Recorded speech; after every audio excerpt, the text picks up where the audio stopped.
Each other, we are back with another video. For the past 3 weeks, we've been subjected to Advocate Baloyi and his telephone records. He has been asking one times about the so-called telephone that were made by his telephone number to his parents, his then girlfriend, label, and so on and so on. But he's yet to ask one times about a call which links him to the crime scene.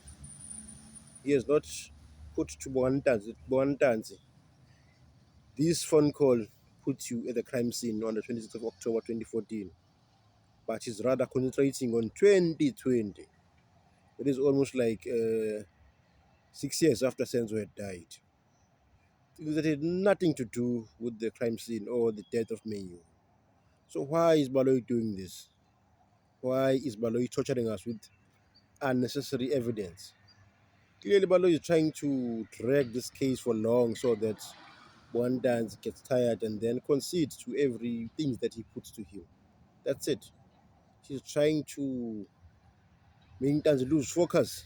That's it. He's got no any other good question that might implicate Tanzi. So he's going for his credibility. He thinks that if he can prove that Tanzi had his cell phone in prison, he thinks that he can win the case.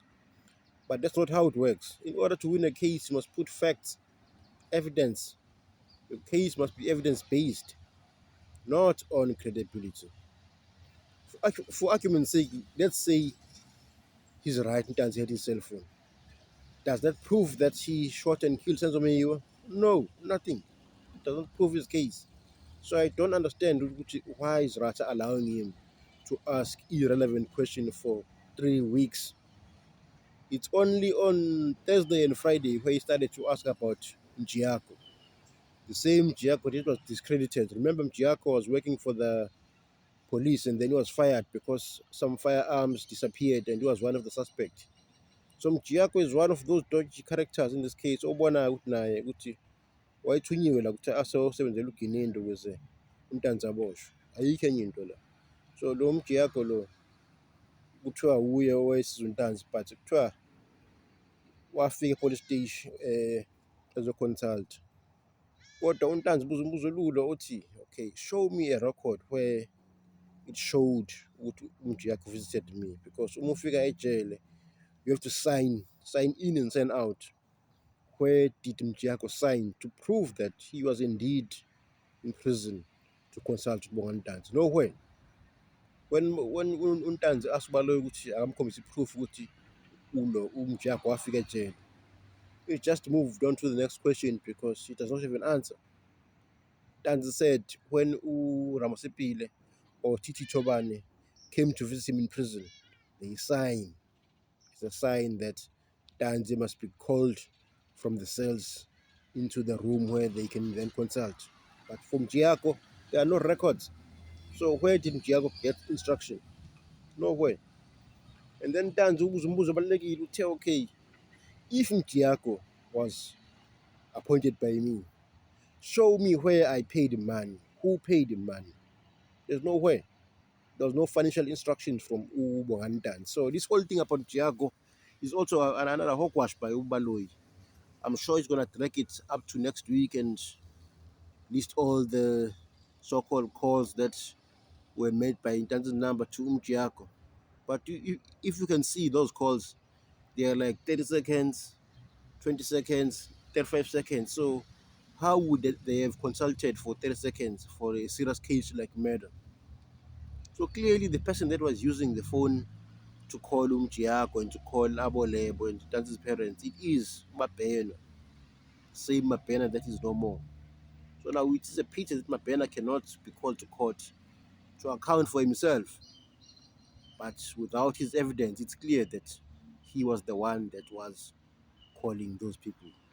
And Tanzi asked one question also yesterday. He said, okay, I see immediately after this cell phone dialed my mother's number or my girlfriend's number, then it also dialed in number Mabena. He then said, why would I call the very same police officer that puts me in jail together with the likes of Mohan? Well, he could not answer that question. So Umabena clearly He's dead. I'm sorry, but I'll have to say this. He was one of those dodgy police officers as well, allegedly. That's it. He was the one that was using Ifon Kabongantans to make all those silly calls. So I wonder, Utubalo, once it's done with Mchiako, Yinazoefes, on Monday they're going to discuss the records where were obtained from the bail hearing and all the appearance, all the appearances where Bwantanzi was at. But still, I do not think that they would link Tuntans to the case because those appearances, it's where he was merely asked, okay, why should you give, or why should you give bail? Tell us, blah blah blah, and so on. There's nothing that is material to this case. So I doubt Uti is going to incriminate Tans, but I'm sure Ubaloy would try and show that Mchiak was the one that was asking questions. But anyway, we shall see what the bottom line is that there is no appointment letter which appointed Mchiako to be the lawyer for Bwantans whatsoever.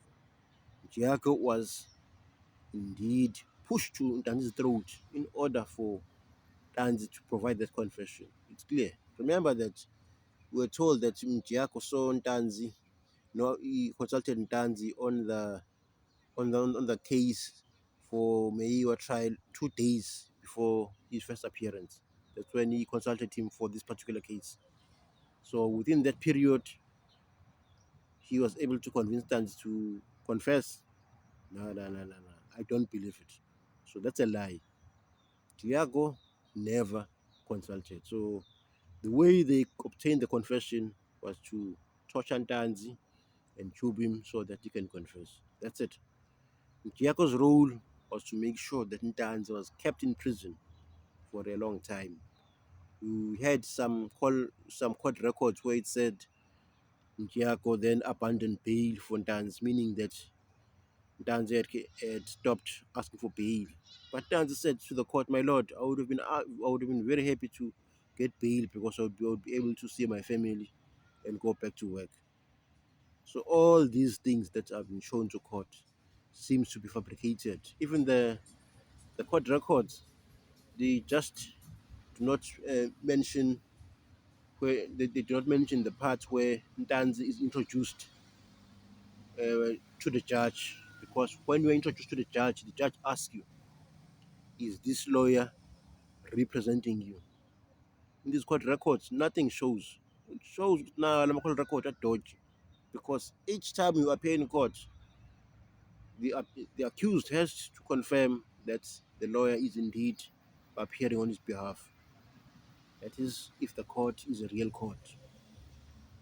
So I wonder, how did he manage to do this?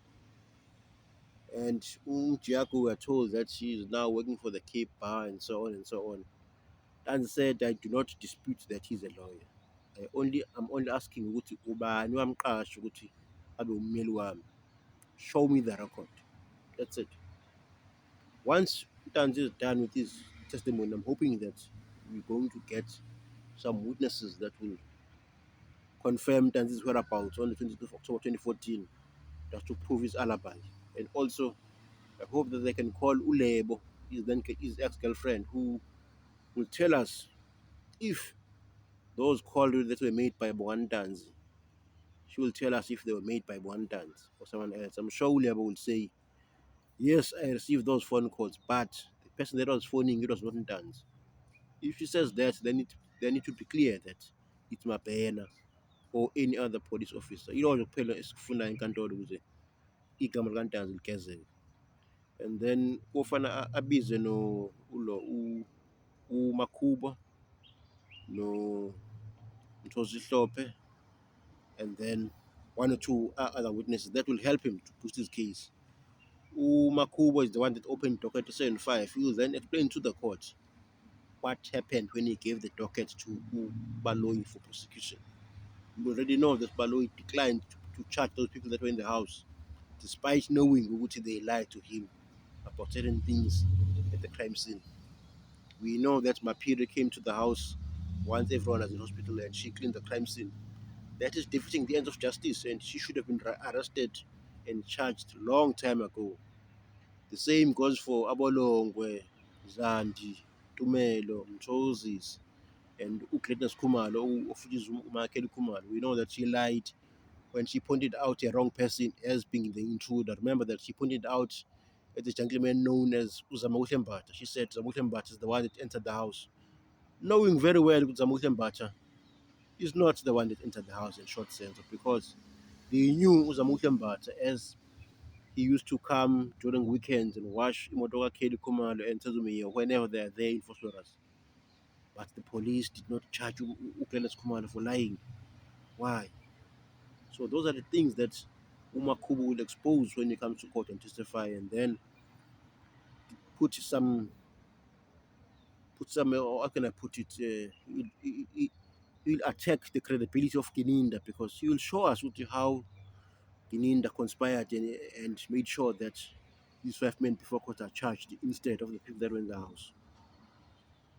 Ulona Umlungsi is the one that deposed statement where he said Tumela Madlala phoned him after Senzo was shot and told him that Senzo was shot by Longotwala allegedly ngephutha.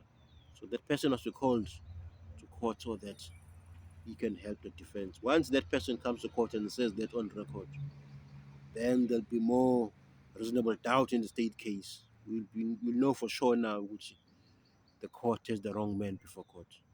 We cannot accept the fact that we know that the shooter was in the house, but he's roaming in the streets and enjoying life as if nothing happens. We need those people in the house to be charged because they lied and one of them shot Senzo by mistake. But we shall see what's going on next week, because Baloyi needs to finish this thing. I'm a telephone record and Tiago, because it is going nowhere slowly. Thank you.